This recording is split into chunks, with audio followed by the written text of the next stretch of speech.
Well, allora, buonasera. Tu hai detto tutto, ok? Bueno, io non parlo italiano, así que I'm going to follow up in English. I hope that is okay. My last name is Swiss, Sturzenegger, but the family of the mother of my father, they were from Genoa, and the family of the father of my mother were from Cividale del Friuli. Most of the immigration of Italy to Argentina were northern Italians. The southerns went mostly to the US. And then I have the family of the mother of my mother were from Spain. So I'm 25% Spanish, 25% Swiss, 50% Italian, 100% Argentinian, okay? So thanks for coming. I know this is a difficult day in terms of transportation.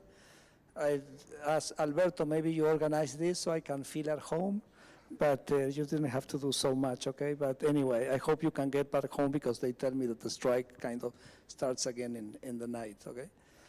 And, okay, so I want to tell you a little bit what's going on in Argentina.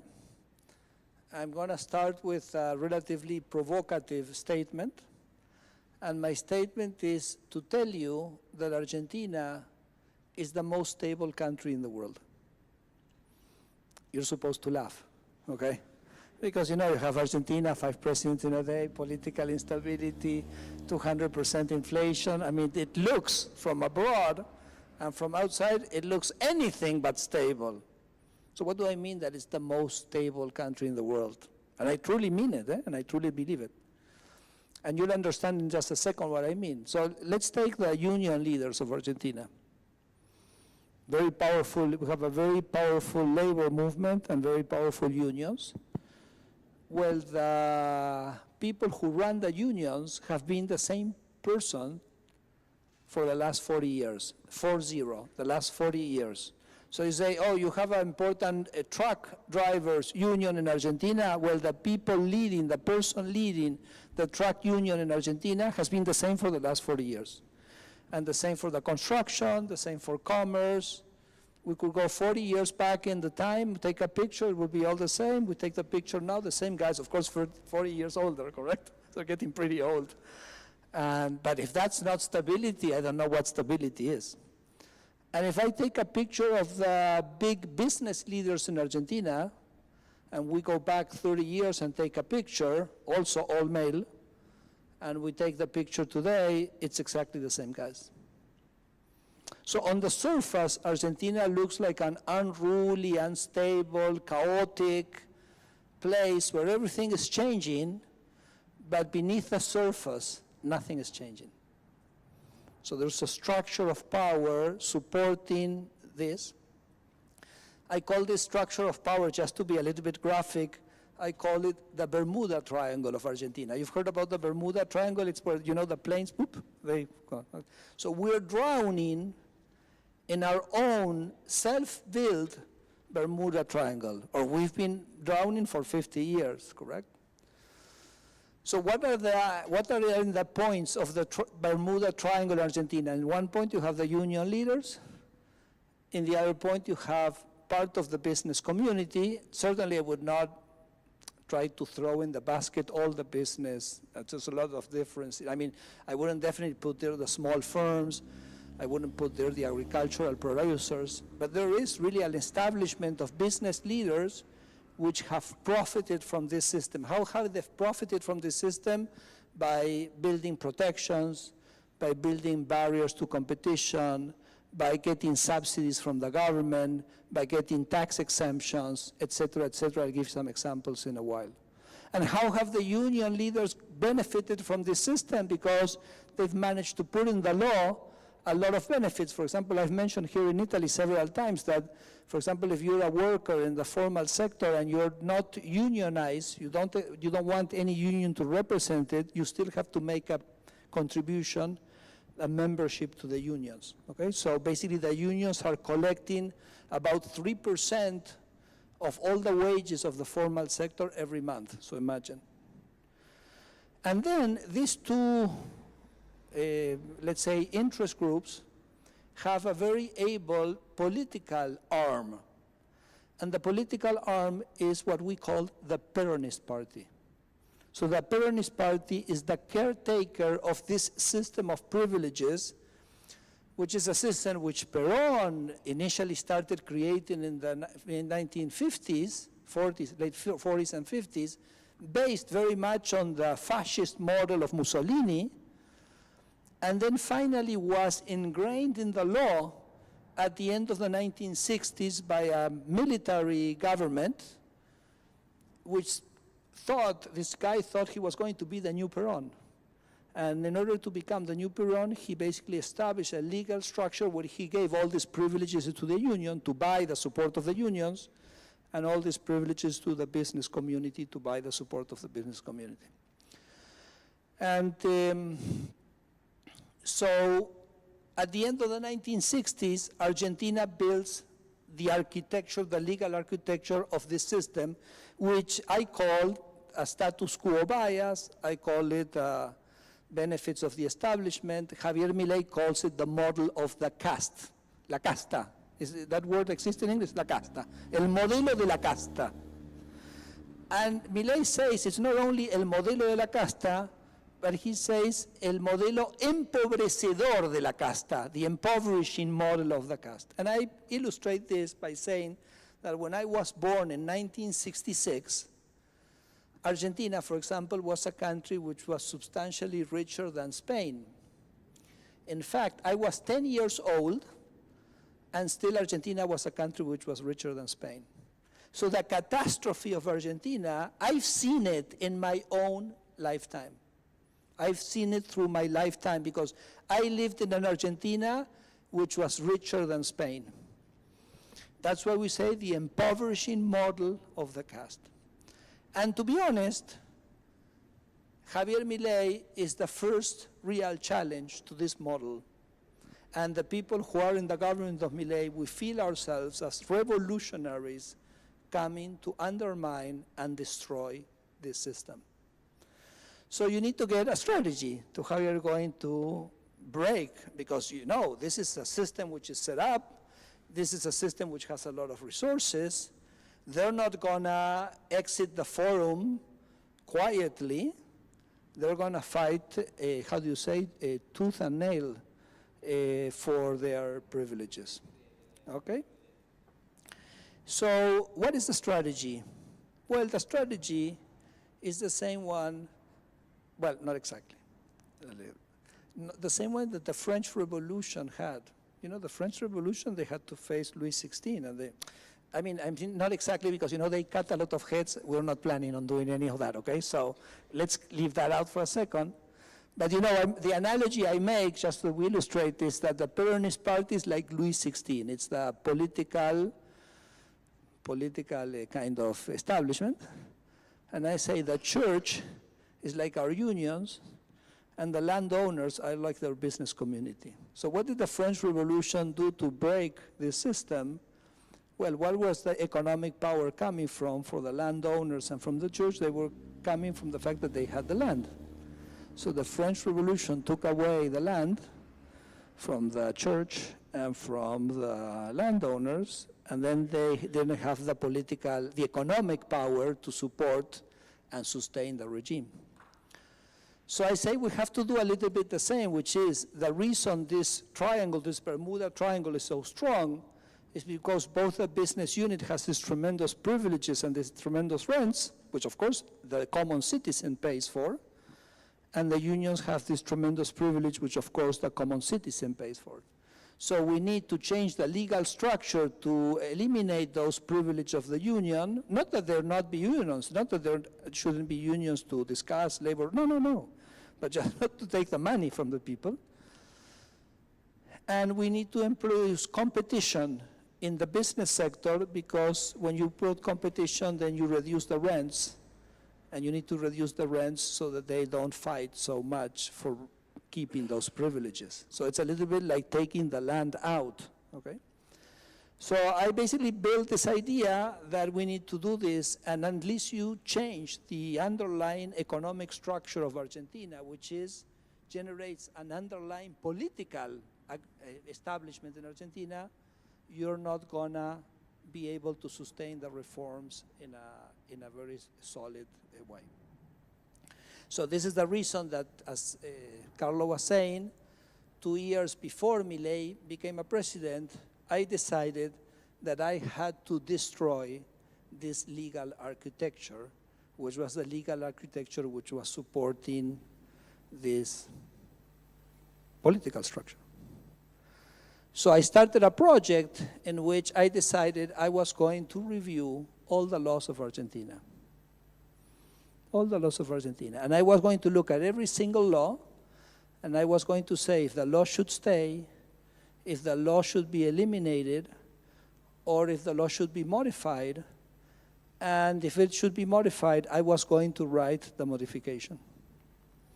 So the president that would come to power in Argentina, whoever that person be, maybe he or she would want to implement this reform program, but I was totally certain that if they didn't have the reform program, it would not be implemented.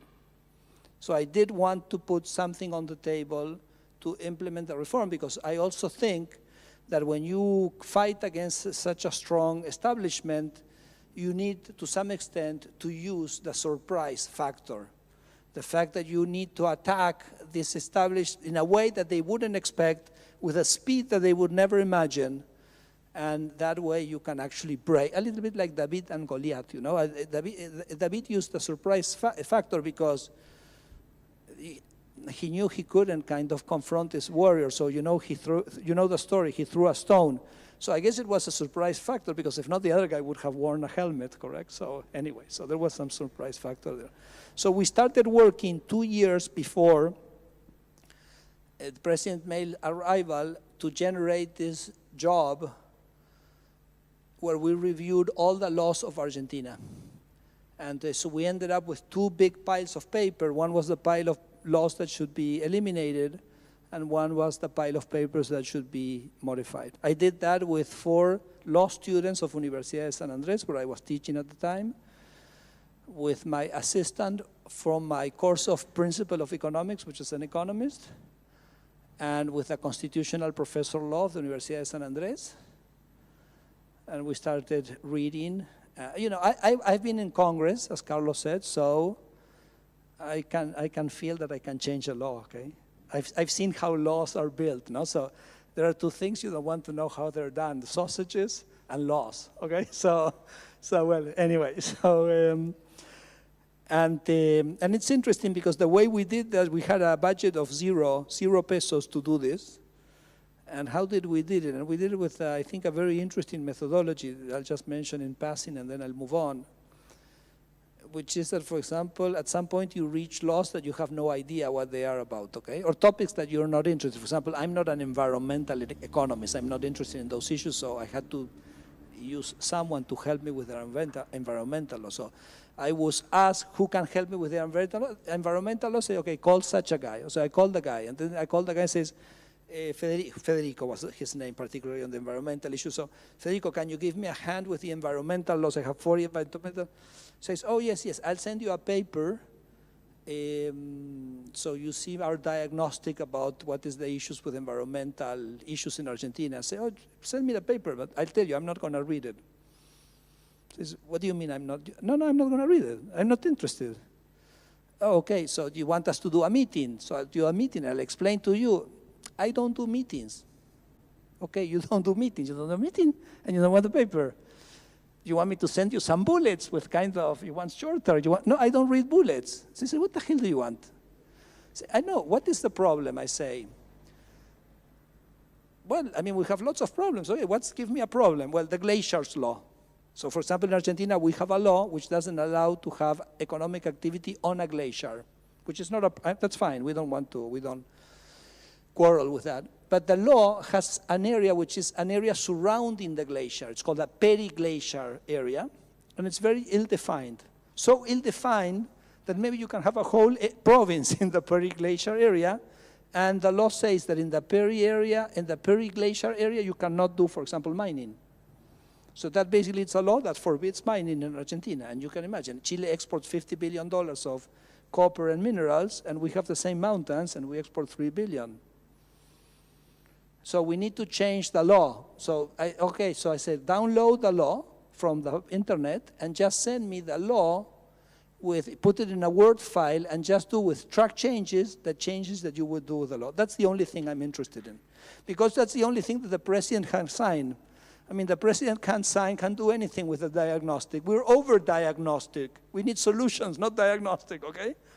When in your companies, when you hire a CEO, he can do a diagnostic or not, but the most important thing for you is what solutions he brings and puts on the table. So I need solutions, not diagnostic. But the interesting thing, when I reached this point in the conversation, 70% of the people disappeared. So they were happy to sell a diagnosis. They were happy to have a meeting to explain what to do. They were happy to send bullets, but they were not happy to sit down and see how you're going to change item C of Article 6 and how it has to be written so that the periglacial area, it's a much more difficult, it's a more chirurgical, it's more precise. There's no, excuse me, my French, no bullshit there. You just have to give the right solution. And I mean, some people maybe, they didn't know how to do it, and people were scared of doing it. Some people maybe were good, but they said, look, I can give you a meeting, but I'm not going to work 3 months for you for free. Fair enough. But with this strategy, the good thing is that I could identify the people who were going to help me without myself spending time in sorting it out. You can send me the product, send me the product. You don't send me the product, next. And with that, with 0 pesos, in 2 years, we finally got this, all the laws in Argentina reviewed. I'll tell you in just a minute what that turned into.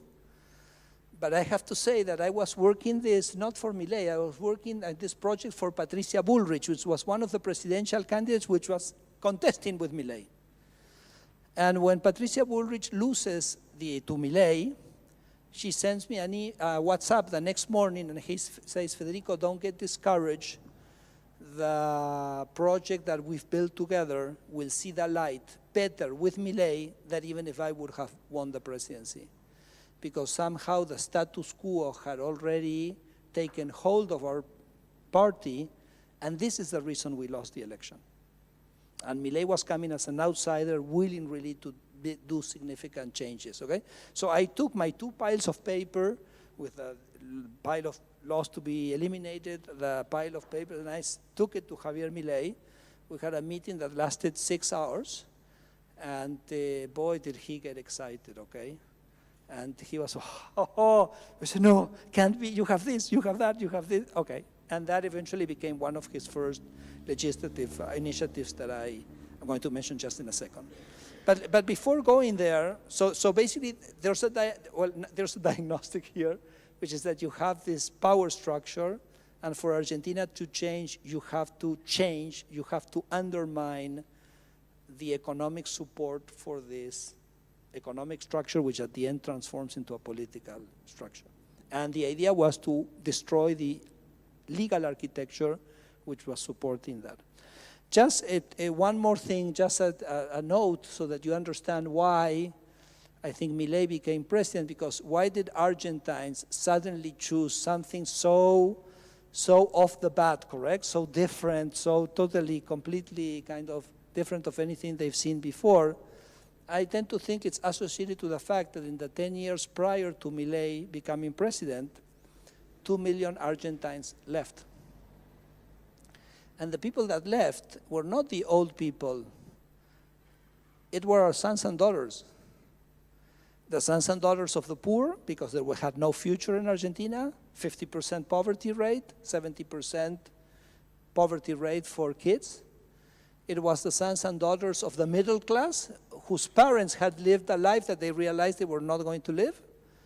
And the sons and daughters of the rich, because Argentina was not a country which provided the sophistication and for the kind of things that they thought they could do. So we were all seeing our kids live. And as Argentines, we realized that if we didn't do anything very serious, we were going to age. Sorry, I get excited because I have kids which are adolescent, and I don't want to lose. And if we would not do something very drastic in Argentina, we were going to see our kids grow up over Zoom and our grandchildren grow up over the Zoom. And I think so that an Argentine said, we need to change this because we're losing our sons and our daughters. So I think this is the reason why when Javier comes and says, I'm going to undermine this system, people said, this is what we want, and this is how Milei gets elected in 2023. And I think in the, well, you know, a very special character, correct? And I think in the first 2 months, he has 4 dramatic successes. Tremendous successes, and things that we could not even imagine that they were going to happen.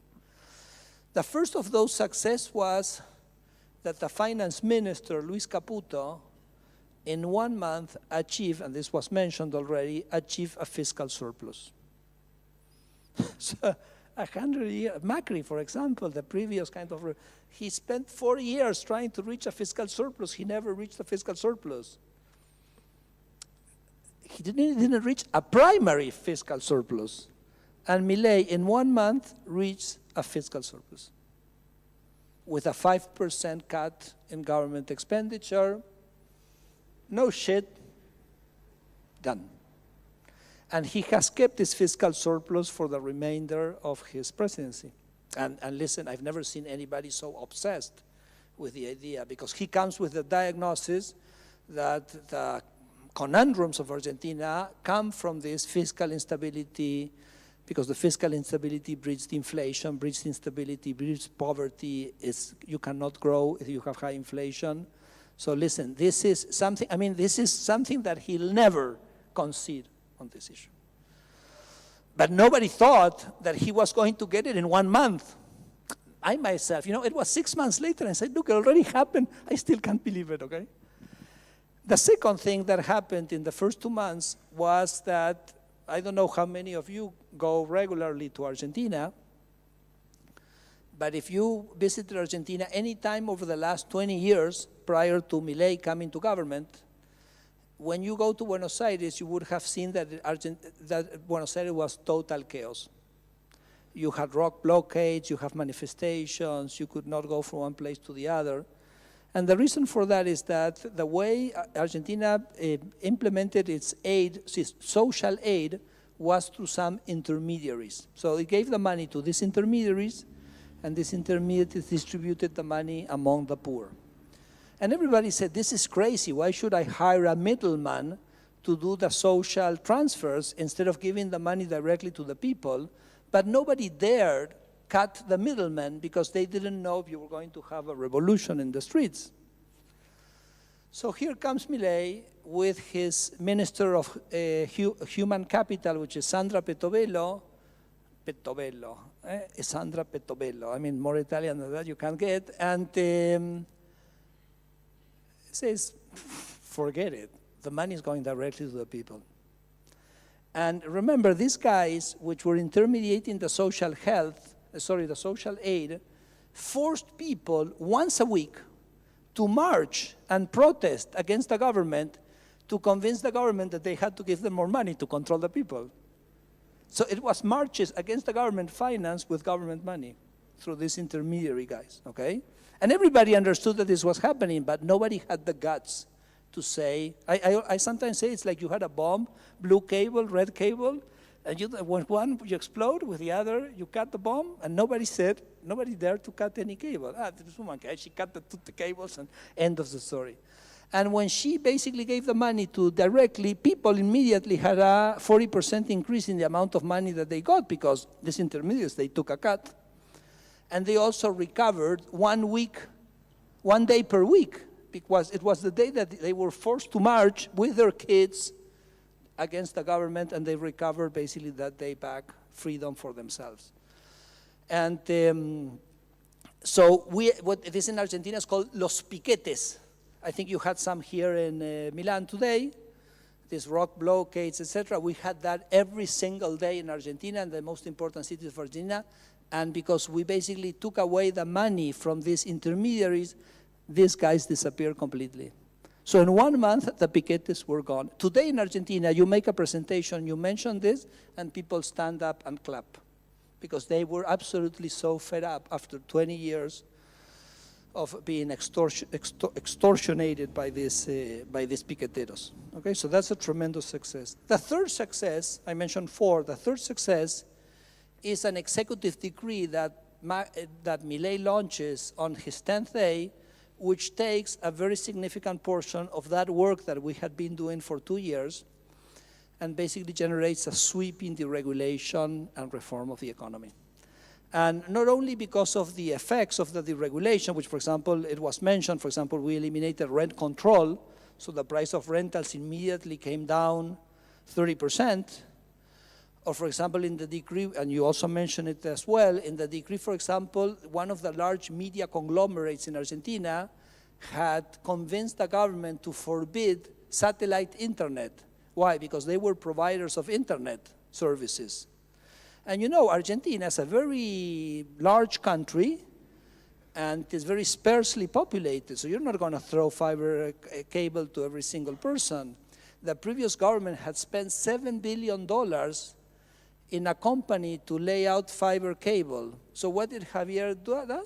He breaks a piece of paper, which is a regulation, which this media corporate had forced or convinced, or I don't know what, put the adjective you want, the government to issue, and immediately you can have access to satellite internet. For example, Starlink started being possible to buy Starlink in Buenos Aires, which was forbidden.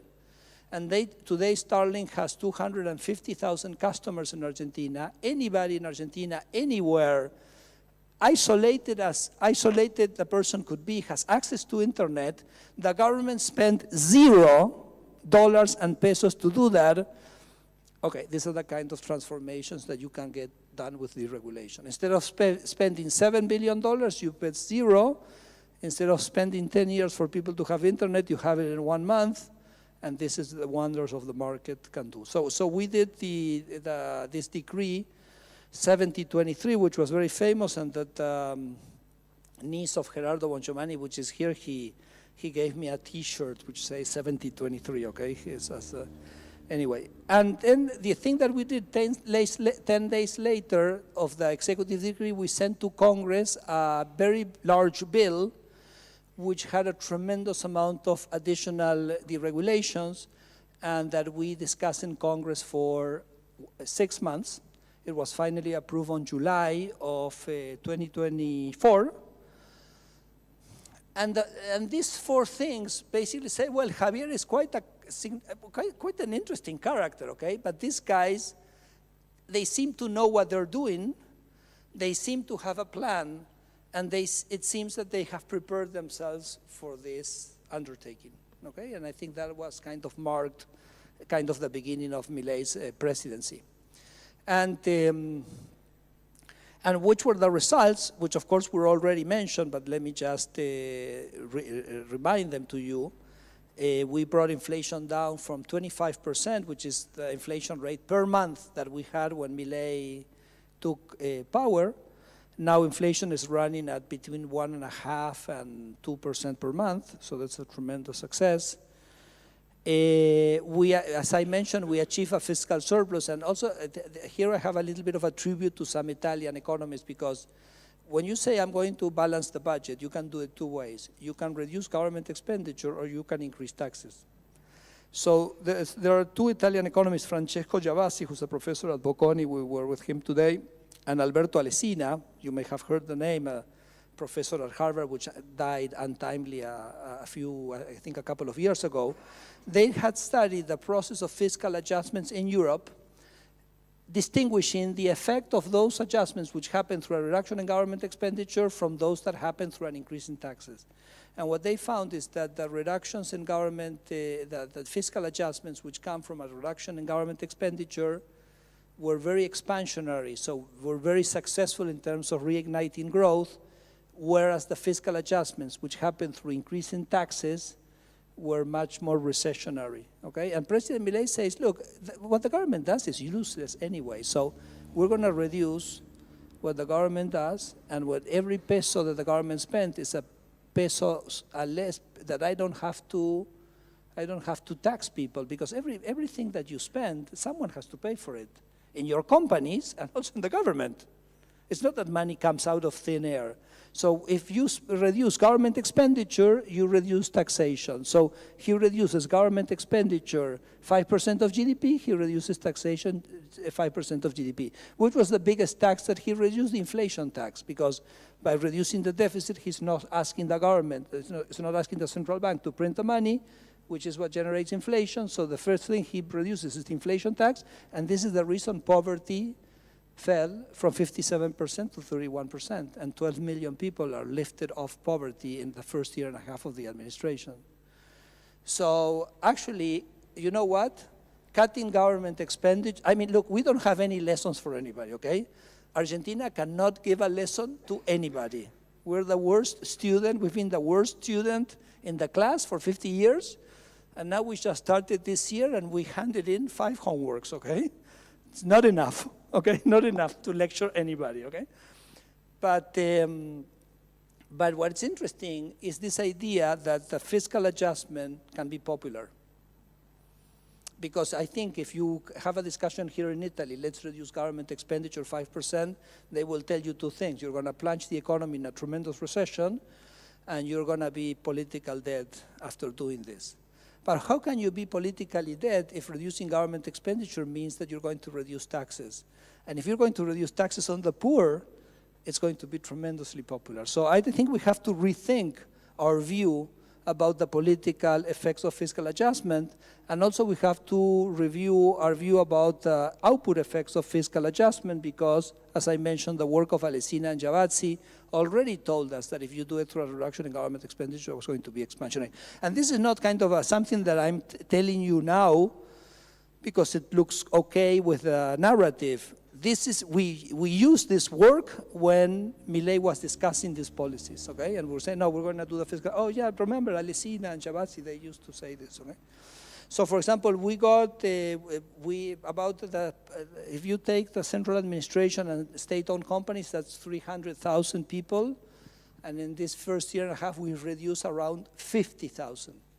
So 50,000 out of 300,000.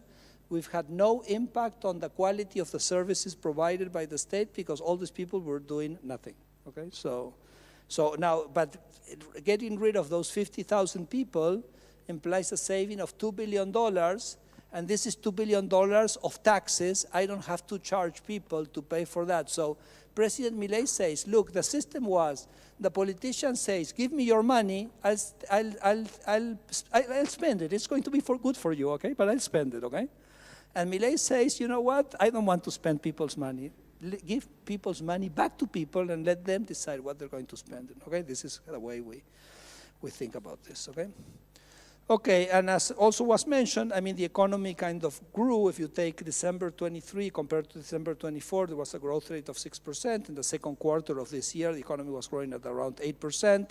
Since the middle of the year, it kind of stagnated in that plateau as we were approaching the elections, which always generate some instability. And then, of course, you have the deregulation agenda. Of course, I participate. I'm Minister of State Reform and Deregulation. So what I've told you about is the part on the state reform. Now let me say a little bit about deregulation. I think you mentioned something which I think was very interesting, which is that when we approach deregulation, we don't think of deregulation as simplification. No, no, no. Before thinking about simplifying something, we ask ourselves, should this thing exist or not?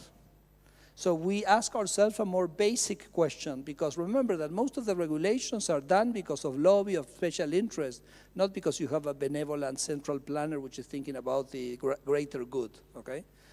So what we like to do is eliminate the regulations just altogether, okay? And imagine, I mean, like all the things that we've done, okay? So I've already mentioned some of the initial. Let me give you some other examples. Some of them are funny, okay? So we can laugh a little bit, okay? So, because the other thing, for example, I do is I ask people, write to me. Write with all how the government is making your life miserable, okay? And I'll see if I can make it less miserable. So I go to a TV show and I say, this is my email, put on the graph my email, and then people write to me. We also set up a website in the ministry, so people can send us things to it. So a guy kind of writes to me and says, Federico, can you help me with my watermelons? What's the problem with your watermelons? You know watermelons? It's andulia. Eh? Anguria. Anguria. What's the problem with your anguria? They don't taste good. No, it's great. I mean, I'm a big exporter of angurias. The problem is that the government asked me that I have to package the angurias in a very specific way, which is not the way my foreign client wants this guy is packaged. So I go to the Ministry of Agriculture and say, allow me to package my angurias the way my client wants the angurias, not the way you want me to package them, okay? And the guy says, no, look here. It says that you have to package the anguria there. And then he says, look, this is not plutonium. This is not Chernobyl residue. It's just anguria, okay? So what's the problem? Why don't you allow me to package the angurias the way I fucking want to package the angurias, which is not even the way I want it. It's the way my client wants them to be packaged. Sorry, but it's so ridiculous. So, no avail. 10 years I've been fighting these guys, no avail. So the solution I found is that I package the angurias the way the ministry says, and then I move the boat 100 meters. So I'm already left the country, okay? And then I send 60 guys on the boat, we tear the packages, and we repackage, okay? And I'm reading this. This guy's writing to me this on an email, and I read this. I tell my team, look, this has to be true. Because if I were trying to make this story up, I could not imagine this, okay? So I could not imagine this, so this has to be true. So I started researching the issue, and then I realized that the government in Argentina, this is a crazy thing of the military from the 1980s. So the government was telling you how you should package every fruit. There was you could not start harvesting the fruit if a government official says, oh, now you can start taking out the pears from the tree. So I said, look, so I basically threw everything to the garbage. I told the guy in the food, I said, what should the government do with the fruit? He says, we should do these two things. I basically sent to the garbage bin all the previous regulation. I just put a regulation, which was 2 pages with those 2 things, end of the story. And as far as I know, nothing terrible has happened, okay? But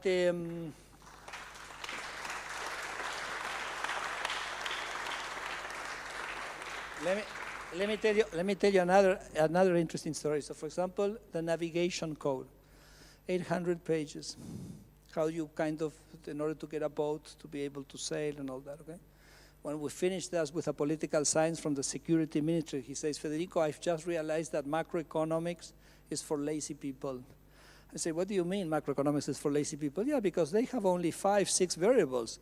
Here, when we did this navigation code, we had to look at 100 things, okay? So certainly macroeconomics is for lazy people. So for example, look at this story. You have a boat. So the government tells you that you have to have a certain electric equipment on the boat. Because if the boat runs out, you have to have like a backup power generator. So I say, look, if you have a boat and you're going to go 4,500 miles into the South Atlantic, and you have a ship which is $200 million, and you're going to put a crew of 100 people in it, I think you have the ability to figure out if you need a backup electricity generator, okay? So why should the government tell you that you should have it? But anyway, imagine that that's okay, and we say, okay, fine. For the boat that goes to the South Atlantic, tell them that they have to have. But then we have in the rivers, we have the Paraná Delta, where the boats are always not more than 10 meters from the coast. And the regulation forced them to have the backup generator, which basically increased the price of the boat, of those small boats, by 40%.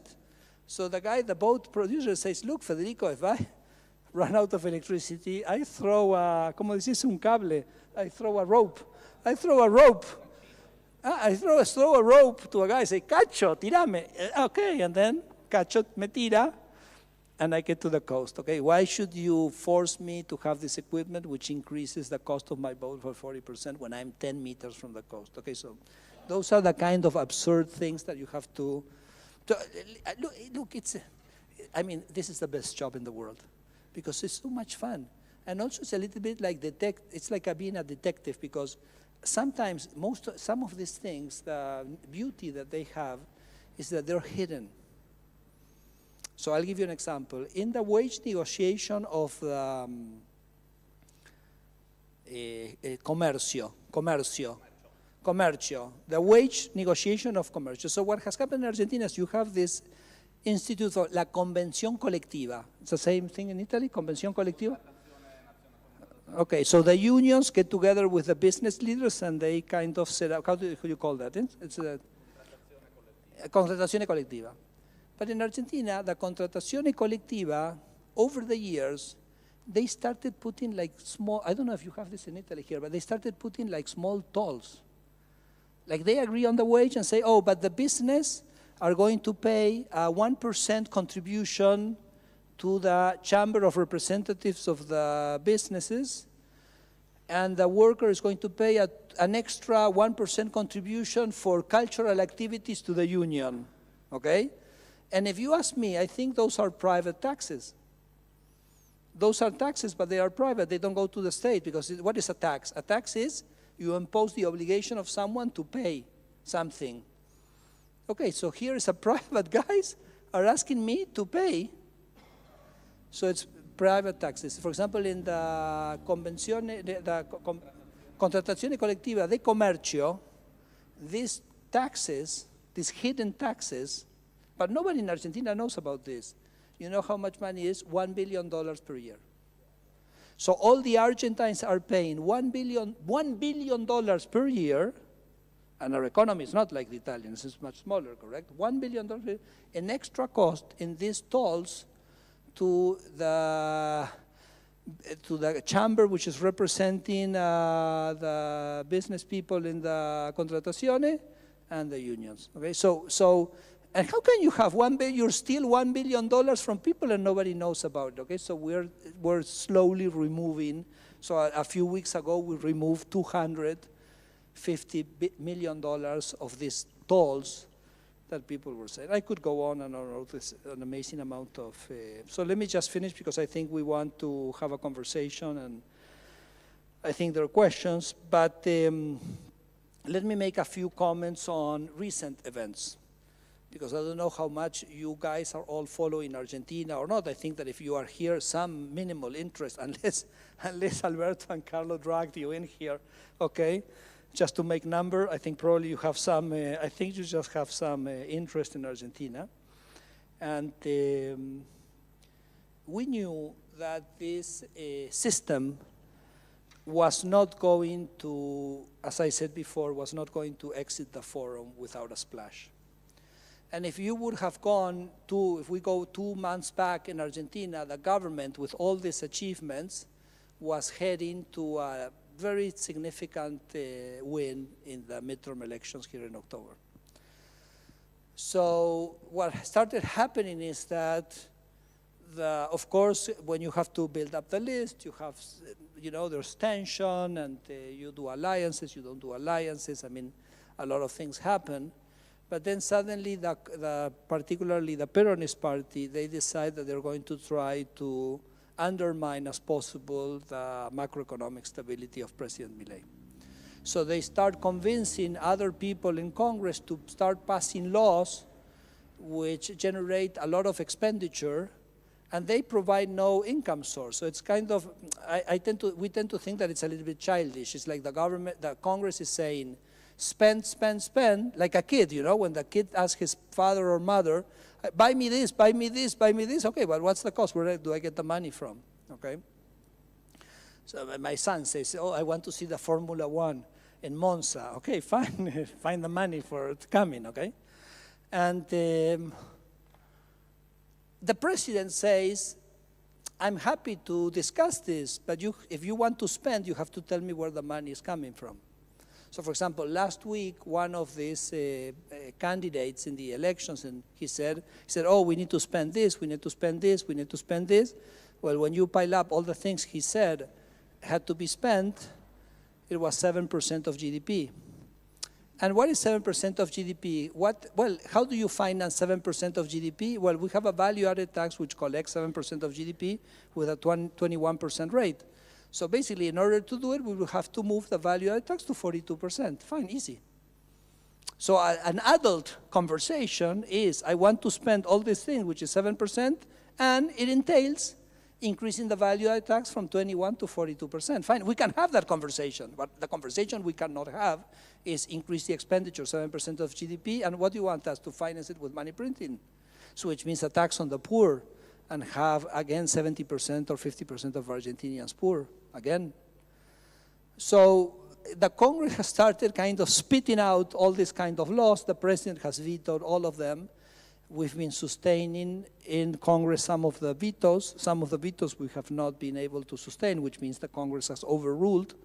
Today, for example, we had one law of this sort which the government had to promulgate. Is that right? This is correct? Do you understand? Promulgate.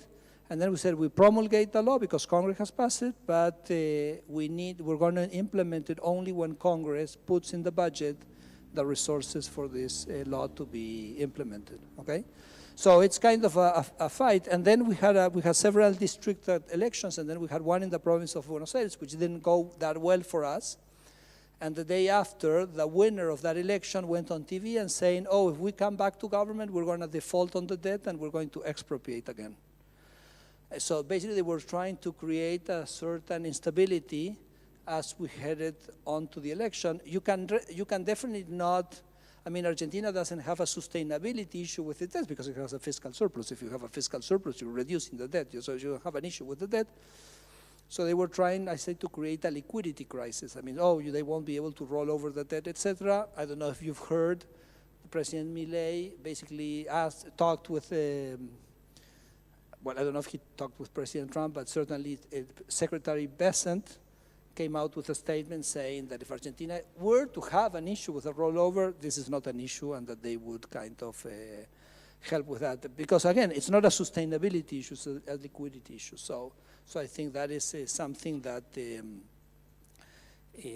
certainly today, kind of we've got a little bit off the table, and this instability which was created by these statements over the week. So for example, today stocks increased 20% and country risk plummeted, etc. So I'm glad that that's a little bit that happened. What's going to happen after the elections? After the elections, we're going to increase our parliamentary representation because now we're replacing the deputies from 4 years ago. And 4 years ago, we had only 2 members of the Chamber of Representatives. So now we're going to have a huge increase in the amount of members in the Chamber of Representatives. So after the elections in October, we'll be in a situation which will be easy for us to block the vetoes. So if Congress does something which is crazy, the president will veto, and then we'll be able to sustain the veto in Congress, and therefore all these kind of crazy things that Congress is doing will not happen anymore. And the other thing I want to mention is that if, of course, Argentina has some structural reform spending. For example, we have to implement a labor reform, so that's definitely in the books. After December, of course, we'll be closer to having more a bigger representation in Parliament to push for those reforms. We'll see how far we can get. But the other thing I want to mention is that when you think about my deregulation agenda, most of it doesn't entail changing laws, because most of it entails changing the reglementation law, dispositions, resolutions of lower levels of government, so the deregulation effort can kind of continue unabated. We have a methodology to count how many articles have we, articles where you take a registry, you take out an obligation, you take something that the government has forces you to do.